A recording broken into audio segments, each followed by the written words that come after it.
The 31-point Charter is also one such invitation to argue with purpose. অবিসংবাদিত বিশ্ব নেতা প্রয়াত Nelson ম্যান্ডেলার নাতনি অ্যান্ডিলেকা ম্যান্ডেলা আন্তর্জাতিক ফোরামে কথা বললেন বাংলাদেশের গণতন্ত্র ও তারেক রহমানের ভিশন নিয়ে। I speak to you not only as the granddaughter of Nelson Mandela, but also as a woman and an activist.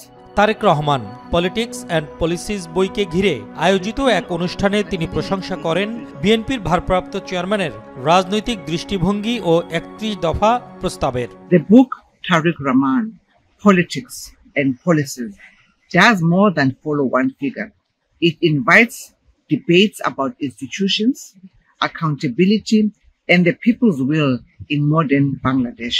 নারী অধিকার, জলবায়ু আন্দোলন ও সমাজের বিভিন্ন সমস্যা নিয়ে কাজ করা এই সমাজকর্মী বলেন, তারেক রহমানের ৩১ দফায় স্বাধীন গণমাধ্যম, বাক স্বাধীনতা, দুর্নীতির বিরুদ্ধে ব্যবস্থা এবং সংখ্যালঘুদের নিরাপত্তার মতো বিষয়গুলো দারুণভাবে উঠে এসেছে। If Bangladesh anchors the spirit of this book and the direction of the 31-point Charter in institutional fairness, women's equality, and climate responsibility, it will not only restore democratic reform, it will renew democratic faith.